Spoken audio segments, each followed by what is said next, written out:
देख लेते हैं लवणता। तो ठीक है, तो लवणता के बारे में क्या क्या क्वेश्चन अभी तक आए हैं पिछले पेपरों में। तो सागरीय लवणता का मुख्य स्रोत क्या है? भूमि। मुख्य स्रोत पूछे तो भूमि है, जबकि नदियाँ क्या हैं? लवणता के सागर तक पहुँचने वाले कारक में प्रमुख हैं। ठीक है, नदियाँ क्या करती हैं? लवणता को सागर तक पहुँचाने में प्रमुख कारक की भूमिका निभाती हैं। अन्य कारक क्या है? वाष्पीकरण है, पवन है, नदी जल है, वर्षा है, सागरीय धाराएँ हैं, ज्वालामुखी हैं। ये अन्य कारक हैं। लवणता के मुख्य कारण लवणता का क्या है? भूमि ही है। ठीक है, नदियां हैं एक लवणता को सागर तक पहुंचाने वाले प्रमुख कारक में आती हैं। ठीक है, और अन्य कारक हैं वाष्पीकरण, पवन, नदी जल, वर्षा, सागरीय धाराएं और ज्वालामुखी आदि। डिटमार क्या है? डिटमार द्वारा सागरों में पता लगाए गए कुल लवणों में, ठीक है, 7 सर्वाधिक महत्वपूर्ण, ठीक है, ये हैं तुम्हारे, ठीक है, कारक हैं जो मतलब लवण है। ठीक है, तो उसमें लवणता के कारक हैं, डिटमार द्वारा पता लगाया गया है। पूछ सकता है, ठीक है, कि 7 सर्वाधिक महत्वपूर्ण कारक क्या हैं जिससे सागर का जल जो है वो नमकीन है, लवण है। ठीक है, तो उसमें सबसे नंबर 1 पर है सोडियम क्लोराइड, उसके बाद मैग्नीशियम क्लोराइड, फिर मैग्नीशियम सल्फेट, उसके बाद कैल्शियम सल्फेट, उसके बाद पोटेशियम सल्फेट, फिर कैल्शियम कार्बोनेट, फिर मैग्नीशियम ब्रोमाइड। ये 7 तत्व हैं जिनके कारण सागर की लवणता होती है। सबसे ज़्यादा प्रमुख कारण क्या है? सोडियम क्लोराइड, इसके बाद मैग्नीशियम क्लोराइड, फिर मैग्नीशियम सल्फेट, फिर कैल्शियम सल्फेट, फिर पोटेशियम सल्फेट, फिर कैल्शियम कार्बोनेट, फिर मैग्नीशियम ब्रोमाइड। ठीक है, उच्चतम लवणता का क्रम क्या है? सबसे ज़्यादा मतलब उच्चतम लवणता का क्रम, घटते क्रम देखो, सबसे ज़्यादा लवणता कहाँ है? वान झील में 330%, वान झील में 330%, मृत सागर में 238%, ग्रेट साल्ट लेक में है 220%, ये यूएसए में पाई जाती है। ठीक है, कैस्पियन सागर के उत्तरी भाग में 13 से 14%, लेकिन दक्षिणी भाग काराबुगास की खाड़ी में 300-350 तक है लवणता। ठीक है, कैस्पियन सागर, ठीक है, देखो तो चौथे नंबर पे आता है, लेकिन अगर इसका कुछ भाग करके दे दे, अगर उत्तरी भाग में तो लवणता बहुत कम है। ठीक है, 13 से 14% है कैस्पियन सागर के, लेकिन इसके दक्षिणी भाग का जो काराबुगास की खाड़ी है वहाँ पर 300-350 तक पाई जाती है लवणता। ठीक है, दक्षिणी भाग में। तो ये लवणता का क्रम हो गया। सबसे ज़्यादा वान झील में लवणता है, ठीक है, 330 तक, फिर मृत सागर में 238, फिर ग्रेट साल्ट लेक में है 220, फिर उसके बाद कैस्पियन सागर में औसत में। बाकी इसके भाग में पूछे तो दक्षिणी भाग में बहुत ज़्यादा है, काराबुगास की खाड़ी है उसमें 300-350 तक है। सागर में लवणता सर्वाधिक, देखो जो सागर है सबसे ज़्यादा लवणता का है लाल सागर में 36 से 41% तक सागर में। ठीक है, सबसे ज़्यादा लाल सागर में कहाँ है? लाल सागर में 36 से 41%। क्वेश्चन आए हैं उसी का है। भूमध्य सागर में 37 से 49% तक, 37 से 49% तक भूमध्य सागर में, देखो 37 से 49 ज़्यादा है लाल सागर से। कैस्पियन सागर में 35 से 36%, कैस्पियन सागर में 35 से 36% औसत। ठीक है, और फारस की खाड़ी में 37 से 40%, फारस की खाड़ी में 37 से 40%। ठीक है, तो अगर ये विकल्प क्वेश्चन आया हुआ है तो उसमें सारे सागर से किस में ज़्यादा लवणता होगी? तो उसमें भूमध्य सागर में। ठीक है, लाल सागर, भूमध्य सागर, कैस्पियन सागर, फारस की खाड़ी, तो सबसे ज़्यादा लवणता कहाँ है तुम्हारी?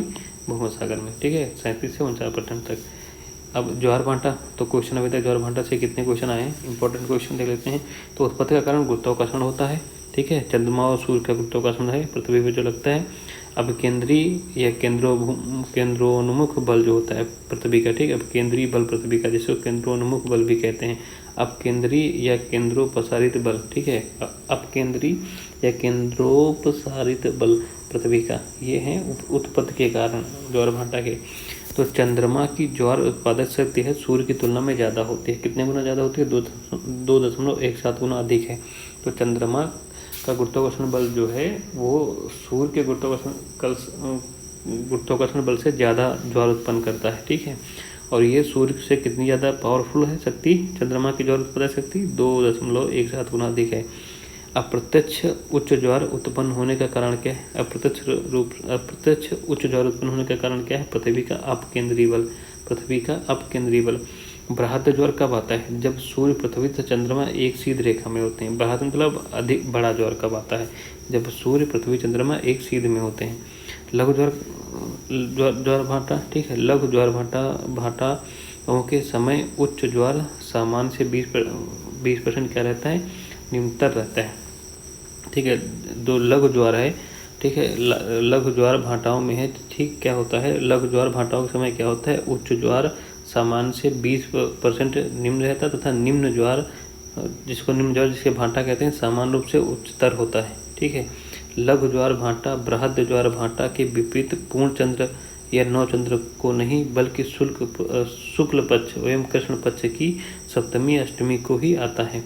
ठीक है, तो लघु ज्वार भाटाओं के समय क्या होता है, लघु ज्वार भाटाओं के समय क्या होता है, जो उच्च ज्वार जो होता है सामान्य से 20% क्या होता है, निम्न रहता है, तथा निम्न ज्वार जो क्या होता है, निम्न ज्वार जिसे हम भाटा कहते हैं सामान्य रूप से उच्चतर होता है। क्या होता है, ज़्यादा हो जाता है। निम्न ज्वार क्या हो जाता है, सामान्य जिसे भाटा कहते हैं उच्चतर हो जाता है। और लघु ज्वार भाटा बृहद ज्वार भाटा के विपरीत पूर्ण चंद्र या नवचंद्र को नहीं बल्कि शुक्ल पक्ष और कृष्ण पक्ष की सप्तमी या अष्टमी को आता है।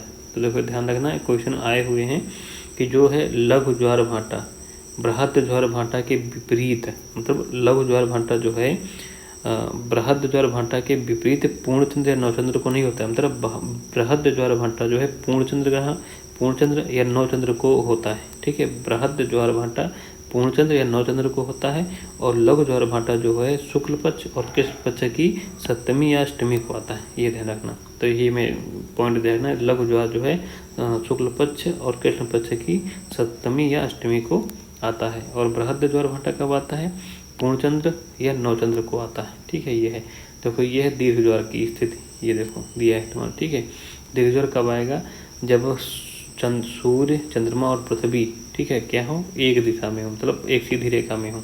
और लघु ज्वार कब आता है, जब मतलब सूर्य पृथ्वी और चंद्रमा 90 अंश का कोण बनाए। क्या बनाए, चाहे 90 अंश का कोण बने तो हमारा लघु ज्वार आता है। ये स्थिति है, पूछ सकता है विकल्प में। ये अभी तक क्वेश्चन आए हैं ज्वार भाटा से। ठीक है, अब महासागरीय गर्त देख लेते हैं। तो यहाँ केवल पॉइंट पढ़ेंगे, मैप नहीं देखेंगे। मैप हम बाद में वीडियो बनाएंगे एक एक मतलब महाद्वीप का। ठीक है, उसमें देखेंगे। तो उत्तर प्रशांत महासागर में प्रमुख गर्त क्या है, उत्तर प्रशांत महासागर में देख लें तो मतलब उत्तर प्रशांत महासागर में और दक्षिण प्रशांत महा में अलग अलग देखें, लेकिन ध्यान रखना उत्तर पूरे प्रशांत महासागर के। ठीक है, तो उत्तर प्रशांत महासागर में प्रमुख गर्त क्या है, मेरियाना गर्त है, जिसको मेरियाना मतलब गर्त को ट्रेंच भी बोलते हैं अंग्रेजी में। ठीक है, तो मेरियाना ट्रेंच है जो सबसे गहरी है, विश्व में सबसे गहरी गर्त है मेरियाना ट्रेंच। ठीक है, और इसको एल्यूसियन खाई भी कहते हैं, एल्यूसियन खाई कहते हैं, नहीं ये दूसरी है। मेरियाना ट्रेंच सबसे गहरी है, फिर क्यूराइल खाई है, फिर जापान खाई है, और फिर एल्यूसियन खाई है। ये उत्तरी प्रशांत महासागर की प्रमुख गर्त हैं। मेरियाना ट्रेंच सबसे गहरी है, क्यूराइल खाई, जापान खाई और एल्यूसियन खाई। ये मतलब क्वेश्चन में अभी जल्दी पूछा गया है। देखो हाईलाइट वाले तो बहुत इंपॉर्टेंट है, क्वेश्चन में आ चुके हैं, बाकी लोग आ सकते हैं। ठीक है, दक्षिणी प्रशांत महासागर में कौन, टोंगा खाई पाई जाती है, अटाकामा खाई पाई जाती है, केरमा डेक खाई पाई जाती है। ठीक है, ये दक्षिणी प्रशांत महासागर की गर्त हैं, टोंगा खाई, अटाकामा खाई, केरमा डेक खाई। ठीक है, अटलांटिक महासागर में कौन सी गर्तें पाई जाती हैं, प्यूर्टो रिको खाई, ये उत्तरी अटलांटिक महासागर में पाई जाती है। ठीक है, प्यूर्टो रिको खाई, रोमांचे खाई, ये विश्वतीय अटलांटिक महासागर में पाई जाती है। साउथ सैंडविच खाई, ये दक्षिणी अटलांटिक महासागर में पाई जाती है। ठीक है, ये फिर से देखते हैं अटलांटिक महासागर में कौन सी खाइयाँ हैं तुम्हारी गर्त हैं, वो प्यूर्टो रिको खाई है, ये उत्तरी अटलांटिक महासागर में, रोमांचे खाई विश्वतीय अटलांटिक महासागर में, मतलब एकदम भूमध्य रेखा के पास पाई जाती है, और साउथ सैंडविच साउथ में तो दक्षिणी में ही पाई जाती होगी, दक्षिणी अटलांटिक महासागर में। अब हिंद महासागर का सबसे गहरा क्या है, सुंडा खाई या जावा खाई जिसे बोलते हैं। हिंद महासागर की सबसे गहरी खाई क्या है, गर्त क्या है, सुंडा खाई या जिसे जावा खाई भी बोलते हैं। और दूसरी क्या खाई पाई जाती है हिंद महासागर में, डायमेंटिना। ठीक है, डायमेंटिना परीखा खाई पाई जाती है। ठीक है, सुंडा ट्रेंच हिंद महासागर का विस्तार जो है, सुंडा ट्रेंच जो हिंद महासागर में पाई जाती है का विस्तार मुख्यतः इंडोनेशिया द्वीप समूह के सुमात्रा एवं जावा द्वीपों के समांतर है। ये क्वेश्चन आया है, मतलब सारे क्वेश्चन आए हैं, बार बार मुझसे निकलता आए हैं। ये सब जब घटना चक्र के PYQ तो सारे क्वेश्चन आए हुए हैं। ठीक है, तो सुंडा ट्रेंच क्या है, हिंद महासागर में जो है इसका विस्तार जो है इंडोनेशिया द्वीप जो है ना, उस इंडोनेशिया के जो द्वीप है सुमात्रा एवं जावा द्वीपों के समांतर है सुंडा ट्रेंच का। ठीक है, मोलाई खाई क्या है, आर्कटिका में। ठीक है, आर्कटिक में मोलाई खाई आर्कटिक में है। कहाँ पर, मोलाई खाई आर्कटिक में है। ठीक है, अब विश्व की नदियाँ देखते हैं, क्या देखते हैं, विश्व की नदियाँ हम मैप में भी देखेंगे। अब जब ये पूरा घटनाचक्र की क्वेश्चन खत्म हो जाए, जब हम विश्व के मैप मतलब विश्व में महाद्वीपों के मैप में देखेंगे सारी विश्व नदियाँ। तो अभी देखते हैं नदियों को कहते हैं सभ्यता का पालना। क्या कहते हैं? अगर पूछे सभ्यता का पालना क्या कहलाता है तो नदियाँ कहलाती हैं कुछ, ठीक है। एशिया महाद्वीप सभी धर्मों की आद्य भूमि है। एशिया महाद्वीप को सभी धर्मों की आद्य भूमि कहते हैं। एशिया महाद्वीप को सभी धर्मों की आद्य भूमि कहते हैं। दजला फरात नदियों की घाटी के पास मेसोपोटामिया की सभ्यता विकसित हुई थी। दजला फरात नदियों के साथ साथ मेसोपोटामिया की सभ्यता, मतलब दजला फरात जो नदियाँ हैं वहाँ पर मेसोपोटामिया की सभ्यता थी। सिंध में हड़प्पा सभ्यता थी। सिंधु नदी के किनारे हड़प्पा सभ्यता थी। और यांगसी नदी किनारे एशिया की सबसे देखो यांगसी नदी जो है एशिया की सबसे बड़ी नदी है, ठीक है। नदी है, सबसे बड़ी नदी है, ठीक है। यांगसी नदी एशिया की सबसे बड़ी नदी है और चीन में प्रवाहित होते हुए या प्रशांत महासागर के पूर्वी चीन में गिरती है। इसकी लंबाई 6300 किलोमीटर है। जो ये यांगसी नदी है एशिया की सबसे बड़ी नदी है। चीन में प्रवाहित होते हुए प्रशांत महासागर के जो भाग है पूर्वी चीन सागर, उसमें एक गिर जाती है। इसकी लंबाई लगभग 6300 किलोमीटर है। फिर मेकांग नदी देखो, इसकी लंबाई 4909 किलोमीटर है। 4909 किलोमीटर है मेकांग नदी। इसका उद्गम जो होता है तिब्बत के पठार से होता है। कहाँ से? तिब्बत के पठार से होता है। इसका प्रवाह कहाँ है? चीन के यूनान प्रांत में है। Myanmar, Laos, Thailand, Cambodia, Vietnam में है। मेकांग नदी कहाँ से होकर गुजरती है? तो चीन के यूनान प्रांत से होकर गुजरती है, म्यांमार से गुजरती है, लाओस से गुजरती है, थाईलैंड से गुजरती है, कंबोडिया से, वियतनाम से और दक्षिण चीन सागर में गिर जाती है मेकांग नदी। साल्वी नदी, ठीक है, लंबाई 2815 किलोमीटर। साल्वी नदी 2815 किलोमीटर। उद्गम कहाँ है? तिब्बत से। इसका भी उद्गम तिब्बत से होता है। ये म्यांमार होते हुए म्यांमार तथा थाईलैंड के मध्य सीमा बनाते हुए अंडमान सागर के मर्तबान खाड़ी में मिल जाती है, मतलब गिर जाती है, ठीक है। तो साल्वी नदी, ठीक है, जिसकी लंबाई 2815 किलोमीटर है, इसका उद्गम तिब्बत से होता है या यह म्यांमार से होते हुए म्यांमार तथा थाईलैंड के मध्य सीमा बनाती है। म्यांमार तथा थाईलैंड के मध्य क्या बनाती है? सीमा बनाती है और सीमा बनाते हुए अंडमान सागर के मर्तबान खाड़ी में गिर जाती है साल्वी नदी, ठीक है। अमूर नदी, जिसकी लंबाई 2897 किलोमीटर है। अमूर नदी अर्जुन नदी को मिलाकर इसकी लंबाई हो जाती है 4400 किलोमीटर। एक अर्जुन नदी है, उसको अगर मिला दें तो अमूर नदी की लंबाई कितनी हो जाती है? 4440 किलोमीटर। यह रूस व चीन की सीमा बनाती है। रूस व चीन की सीमा बनाती है और प्रशांत, ठीक है, प्रशांत महासागर में गिरती है। कहाँ पर? तारतरी जलसंधि है, वहाँ पर गिरती है, ठीक है। प्रशांत महासागर की तारतरी जलसंधि में गिर जाती है, तारतरी जलसंधि महासागर में, ठीक है। इरावदी नदी को म्यांमार की जीवन धारा कहा जाता है। इरावदी नदी को म्यांमार की जीवन धारा कहा जाता है, ठीक है। महावेली गंगा जो है श्रीलंका की सबसे लंबी नदी है। महावेली गंगा कहाँ है? श्रीलंका में है। ये श्रीलंका की सबसे लंबी नदी है। उत्तर पूर्व की ओर बहते हुए बंगाल की खाड़ी में क्या हो जाती है? गिर जाती है, ठीक है। महावेली गंगा जो नदी है वो उत्तर पूर्व की ओर बहते हुए बंगाल की खाड़ी में गिर जाती है। श्रीलंका की सबसे लंबी नदी है। टिग्रिस नदी साउथ और ईस्ट, साउथ मतलब दक्षिण, ईस्ट मतलब पूर्वी, ठीक है। दक्षिण ईस्ट तुर्की में बहती है, ठीक है। दक्षिण पूर्वी तुर्की में बहती है। ये टारस पर्वत से, ठीक है, टारस पर्वत से निकलती है। तुर्की सीरिया की सीमा बनाती है, तुर्की और सीरिया की सीमा बनाती है, ठीक है। और तुर्की और सीरिया की सीमा बनाते हुए इराक में, ठीक है, इराक में यूफ्रेट्स नदी से मिल जाती है। इराक में यूफ्रेट्स नदी से मिल जाती है, यूफ्रेट्स नदी से मिल जाती है और सत अल अरब नाम से फारस की खाड़ी में गिर जाती है। जब ये टिग्रिस नदी है, ठीक है, पश्चिमी और पूर्वी तुर्की के टारस पर्वत से निकलती है, तुर्की और सीरिया की सीमा बनाते हुए इराक में जाके यूफ्रेट्स नदी है उससे मिल जाती है। और जब इस नदी से यूफ्रेट्स नदी से मिलती है तो ये इसका नाम हो जाता है सत अल अरब। ये सत अल अरब नाम से आगे चल के ना, मिलने के बाद आगे चल के सत अल अरब नाम से फारस की खाड़ी में मिल जाती है। टिग्रिस नदी ना उसी फारस की खाड़ी में मिल जाती है जाके। फिर सरदाया या अमदाराया नदी, सरदाया नदी और अमदरया नदी, सरदाया नदी और अमदरया नदी ये मध्य एशिया की प्रमुख नदियां हैं, अरल सागर में गिरती हैं, ठीक है। ये मध्य एशिया की प्रमुख नदियां हैं सरदाया और अमदरया, सरदाया और अमदरया ये मध्य एशिया की प्रमुख नदियां हैं और अरल सागर में गिरती हैं। इन सारी नदियों को हम मैप में देखेंगे, लेकिन ये सब घटनाचक्र खत्म करने के बाद, ठीक है। अमूर, लीना और ओबे नदियाँ रूस में हैं। कहाँ हैं? अमूर, लीना, ओबे नदियाँ कहाँ हैं? रूस की हैं, ठीक है। अमूर जो है उत्तर पूर्व की ओर प्रशांत महासागर में गिरती है, ये उत्तर पूर्व की ओर प्रशांत महासागर गिरती है, ठीक है, उत्तर और ऐसे पूर्व की ओर जाके प्रशांत महासागर में गिर जाती है।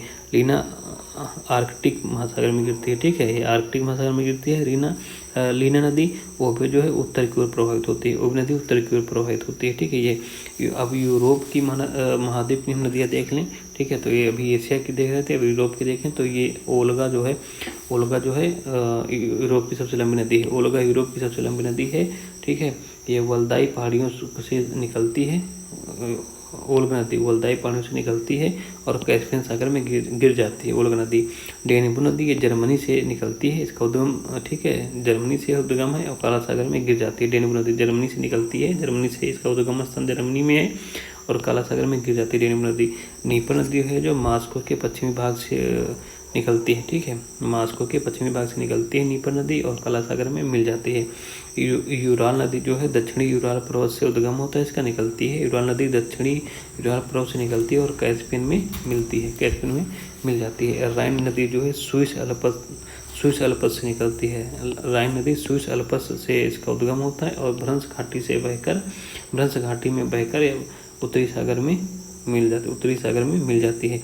जर्मनी का जो बान इसी नदी तट पर है, बान सा है, जर्मनी का बान तट है, जो जर्मनी का बान नगर है वो राइन नदी के तट पर है, ठीक है।